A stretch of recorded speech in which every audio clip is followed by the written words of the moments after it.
Il est le responsable départemental des Restos du Cœur dans les Yvelines. C'est l'invité du VYP VIP d'aujourd'hui, Lionel Escovitz. Bonjour. Bonjour, merci de m'avoir invité. Vous êtes bénévole, si je me trompe pas, depuis 2012. Oh, depuis un peu plus? Même plus. Ah, oui, c'est la date que j'avais, plus que ça. Non, depuis 2009. 2009. En fait. Vous êtes bénévole Voilà. alors depuis 2009 pour cette association fondée par Coluche, et ça c'était en 1985 pour la création. On parle beaucoup de crise de la vocation, de l'engagement des bénévoles aussi. Qu'est-ce qui vous a motivé pour vous engager, donc en 2009? Alors en 2009, je terminais juste quelques mois avant ma carrière professionnelle, fin 2008, mi-2008. Et puis, j'ai été contacté début 2009, enfin, premier semestre 2009, par des collègues de mon ancienne entreprise qui avaient un ami qui était en recherche de bénévoles pour une association pour faire le métier d'auditeur. Voilà. Donc les coordonnées me sont données et puis contact est pris et je découvre que ce sont les Restos du Cœur. Donc moi ma démarche, c'est ce que je dis souvent, je n'ai pas intégré les restos par vocation. Oui, c'était une association. C'est concours de circonstances. Ils cherchaient, je cherchais aussi, pas forcément de manière très importante, mais et voilà, c'est le concours de circonstances, la rencontre. Voilà. Ça fait 10 ans. Et ça fait 10 ans, donc c'était en 2009, et ensuite vous en êtes devenu le président. Il y a eu tout un travail quand même, j'imagine, sur la longueur pour occuper ce poste. Absolument. Alors là, donc 2009 jusqu'à 2012, puisque vous parlez de 2012, effectivement, ce sont des missions d'audit au sein des Restos du Cœur, donc sur l'ensemble du territoire français. Il y a 117 associations, Restos du Cœur. Donc voilà. Donc alors je ne suis pas tout seul, évidemment. Nous sommes à l'époque, il y avait une douzaine de collègues bénévoles pour faire ce genre de job. Voilà. Et ça dure 3 ans. Voilà. Ensuite, le poste de trésorier de l'association yvelinoise des Restos se libère. 3 ans, parcourir la France, c'est bien, mais bon. Donc, ça me rapprochait de mon domicile, tout simplement. Et donc, voilà, j'ai candidaté, pas de problème. Je suis devenu donc le trésorier. 2 ans après, donc on est en 2014, je prends la succession en tant que responsable départemental. Donc, je deviens le président de l'association des Yvelines. Voilà à peu près le parcours que vous avez eu au sein des restos. Aujourd'hui, c'est un travail à plein temps, parce qu'il y a tout de même, on va le repréciser, 27 centres des restos dans les Yvelines. C'est un travail à plein temps. 15 000 bénéficiaires. Voilà, c'est un travail à plein temps, c'est clair. J'arrive parfois à sauver un vendredi après-midi, mais les vacances sont en général difficiles à ce qu'elles soient tranquilles. Voilà. Oui, c'est un job à plein temps, d'autant plus qu'au-delà de la mission des Yvelines, je suis administrateur national et membre du bureau national. Et ça depuis 4 ans. Ce qui permet de faire remonter les problèmes de terrain, les problèmes que rencontrent les personnes accueillies, les problèmes de bénévoles. Donc de faire remonter tout ça au niveau de l'organisation nationale. Voilà. Donc oui, 15 000 personnes accueillies dans les Yvelines, 1,5 million de repas, 24 centres de distribution, un entrepôt, une résidence sociale de 10 appartements à Poissy, 2 chantiers d'insertion, un à Aubergenville, un autre au Clé-sous-Bois, dont l'activité de base est la rénovation et le démantèlement d'ordinateurs. Donc il y a 26 salariés en insertion qui travaillent donc sur ces 2 chantiers. Et puis d'autres activités, les ateliers de français, les activités de culture, loisirs. Il n'y a pas que la campagne d'hiver, Bien sûr, on va bien le préciser. On entend souvent parler des restos au moment de l'hiver, mais vous intervenez tout au long de l'année sur de multiples missions. Absolument. Vous l'avez rappelé. Toute l'année, le thème, c'est aujourd'hui, en ce moment, c'est un repas ne suffit pas. Et donc, des activités, donc je disais, atelier de français, loisirs, culture, cinéma, départ en vacances, soutien à la recherche d'emploi, microcrédit, accès aux droits et à la justice. Enfin voilà. Donc bon nombre d'activités qui complètent évidemment tout le dispositif alimentaire. Voilà. Le plus difficile aujourd'hui, c'est de garder ces bénévoles, de trouver aussi de nouveaux bénévoles avec des besoins qui sont de plus en plus forts. Alors, effectivement, nous avons 1200 bénévoles dans les îles. Le turnover est important. Il n'est pas plus important dans les Yvelines qu'ailleurs. Il est en moyenne de 30%. Donc, avec un turnover comme ça, il faut être tout le temps à l'affût pour le recruter et surtout fidéliser, motiver et fidéliser ces bénévoles.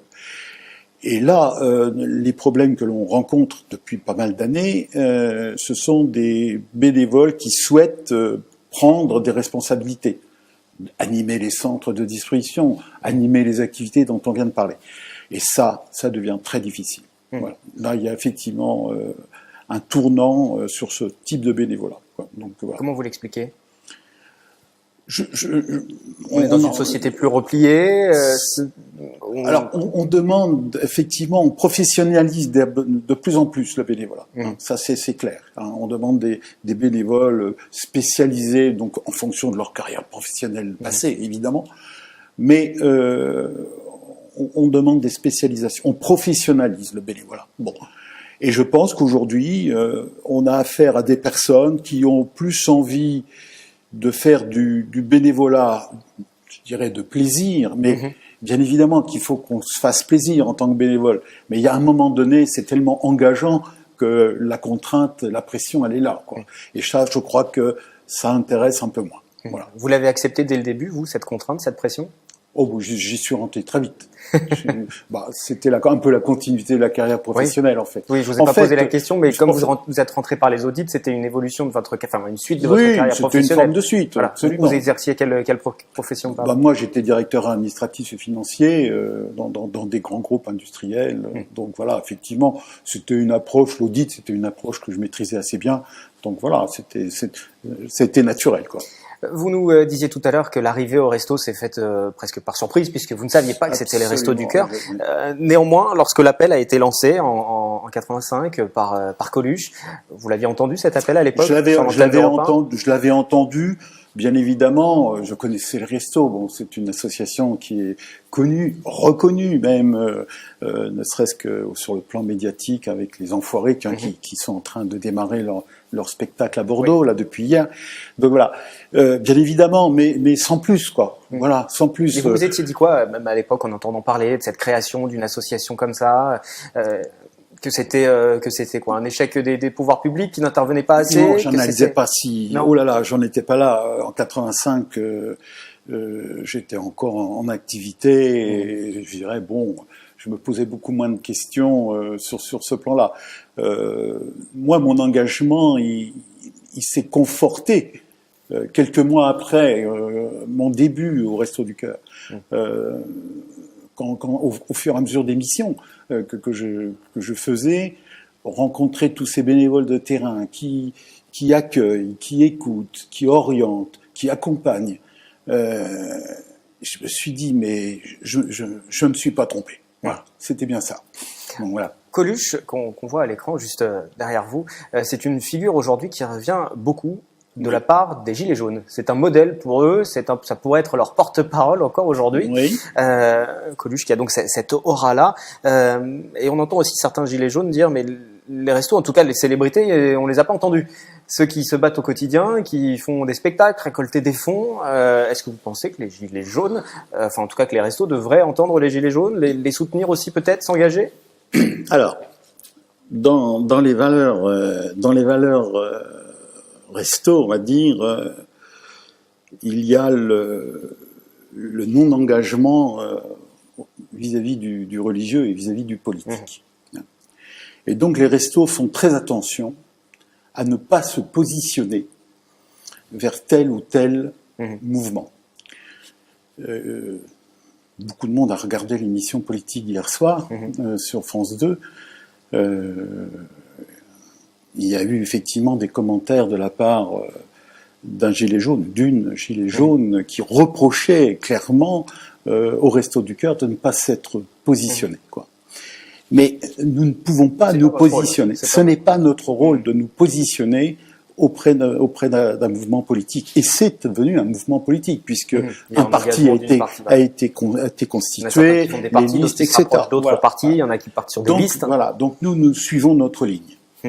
Et donc vous ne vous engagerez pas en tout cas en défaveur des Gilets jaunes, j'imagine. Absolument pas. Nous participerons au grand débat, évidemment.